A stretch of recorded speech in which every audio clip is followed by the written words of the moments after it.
escena y a todo el equipo que es enorme, ya tal vez Tony hablará un poquito más de ello, que ha hecho posible esta producción.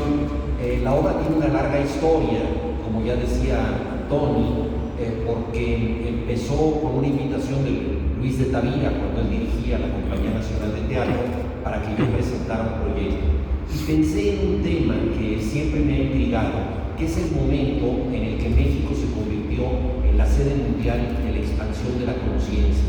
En los años 60, concretamente 62 y 63, el psicólogo Timothy Leary, que daba clases de psicología en la Universidad de Harvard, empezó a hacer experimentos con el LSD, el ácido lisérgico, para tratar de expandir la conciencia y para que la gente llegara a un proceso de autoconocimiento.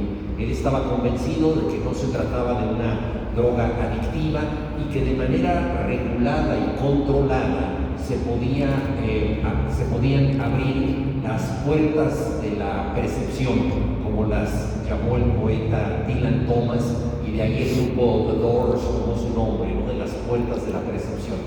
Curiosamente, el primer contacto que tuvo Timothy Leary con la expansión de la conciencia ocurrió en México, porque él era muy amigo de Aldous Huxley, que escribió ese libro, Las puertas de la percepción, y que tiene que ver con la utilización de las plantas endémicas de México, el peyote, los hongos alucinantes, y del ejemplo que los pueblos originarios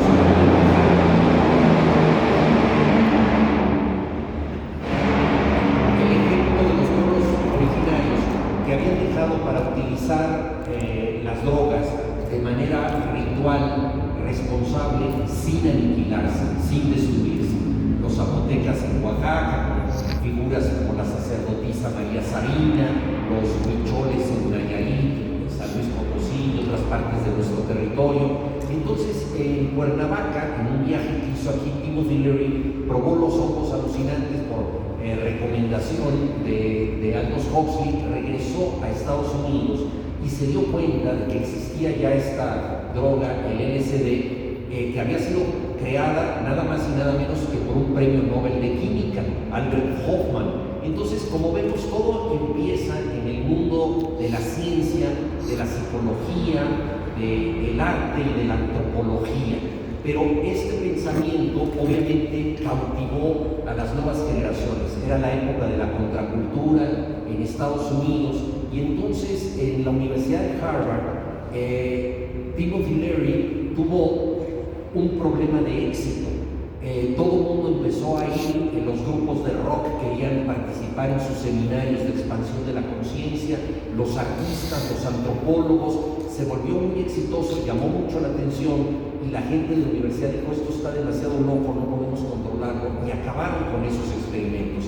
Timothy Leary pasó por distintas etapas hasta que finalmente se refugió en el Hotel Catalina de Zihuatanejo, que todavía existe, y ahí hizo una especie de Club Med de la mente.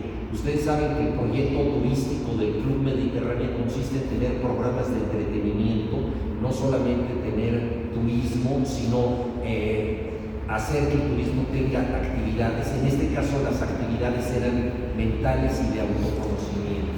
Y así se convirtió México en la sede mundial de la expansión de la conciencia. Vinieron muchas gentes, entre otros, por ejemplo, Carlos Castaneda, el célebre autor de las enseñanzas de Don Juan, y también vinieron agentes de la CIA, porque la Agencia de Inteligencia Norteamericana siempre ha estado muy atenta a las nuevas transformaciones culturales y al uso de los estupefacientes, muchas veces con fines de interrogatorio. Ellos habían utilizado el LSD sin tener éxito en un programa de interrogatorio, tratando de usarlo como suero de la verdad.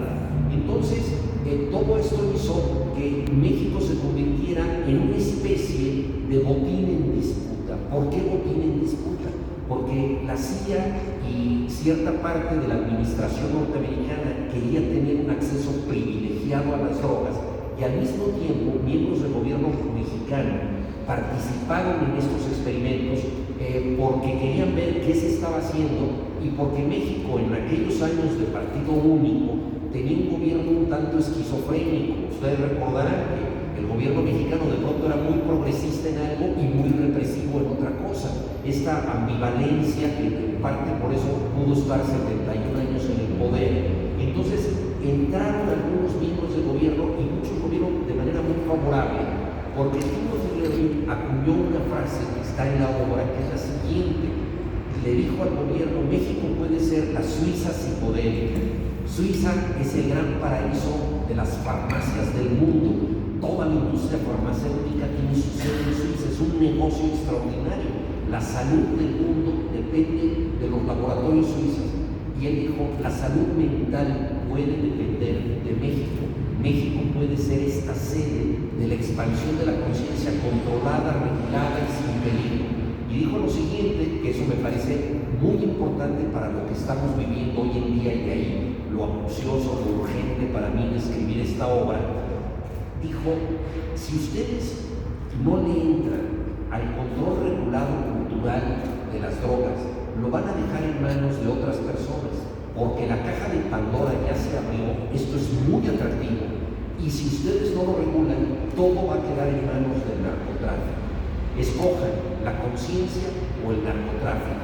Esto se dijo en 1963, fue un parteaguas para la historia de México en relación con la contracultura, y ahí se decidió buena parte de nuestro futuro. Por presiones de Estados Unidos, Timothy Leary tuvo que abandonar el país, se cerró su proyecto en México, ¿no? Y sabemos lo que ocurrió después con el tráfico de drogas en este país.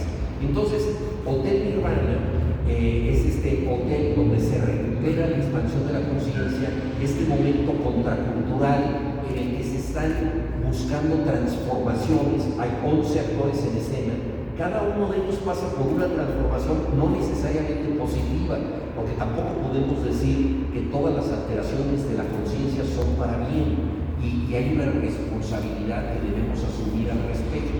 Entonces, este fue, digamos, el trasfondo de la obra. Ahora, como dramaturgo, yo tenía un problema muy grave que resolver. Si yo hacía una obra histórica muy apegada a lo que realmente ocurrió, me tenía que ceñir pues a la droga en cuestión, que era el LSD, que es una droga intimista de reflexión personal, que hace que la gente tenga una percepción acrecentada de la realidad, y que uno pueda ver que un color está hecho de muchos colores, que un edificio respira y se mueve. Es una percepción acrecentada, pero eso es muy poco teatral, porque entonces serían 11 personas pachecas en escena, totalmente pasmadas, sin que les pase nada. Entonces había que inventar una droga real teatral. ¿Y qué droga es más teatral que el lenguaje? O sea, el lenguaje nos transforma, el lenguaje nos intoxica, el lenguaje, lo dice Platón en uno de sus diálogos, ¿verdad? Es veneno y medicina. Nos curamos con el lenguaje, nos envenenamos con el lenguaje. Entonces, la droga se llama logos, y los personajes la toman en pequeñas dosis para entenderse y para hablar, porque es una droga que permite la comprensión del lenguaje de otra manera, una comprensión diferente, y también una expresión distinta. Entonces los personajes de pronto están intoxicados de palabras y hablan de una manera como no esperaban hacerlo, pero eso los cambia, los modifica. Entonces digamos que es una especie de drama sobre la elocuencia y la forma en que el lenguaje nos transforma, que es lo que el teatro ha hecho desde siempre. Es una transformación a través de las palabras. Me refiero, por supuesto, al teatro de texto, porque también hay un teatro muy importante que es básicamente teatro corporal, ¿no? Entonces, pues este es el presupuesto de la obra. Entonces está inspirada muy libremente en lo que ocurrió hace muchos años. Los personajes son inventados todos ellos, lo que les pasa es responsabilidad exclusiva de nosotros, ¿no? Y no fue lo que ocurrió en Zihuatanejo, pero es un espejo pues de esa posibilidad, de esa realidad. No es una obra histórica, sino es una interpretación fantástica eso. Y contamos, pues para esto era muy importante, y también Tony hablará de eso, con la música de Diego Herrera, del grupo Caifanes, porque queríamos que la música estuviera muy presente, y en compañía de su hijo Mariano hizo algo extraordinario, junto con la coreografía que nos hablarás de Andrea Chirinos. En fin, ese sería el planteamiento de la obra desde el punto de vista de la dramaturgia y los 11 personajes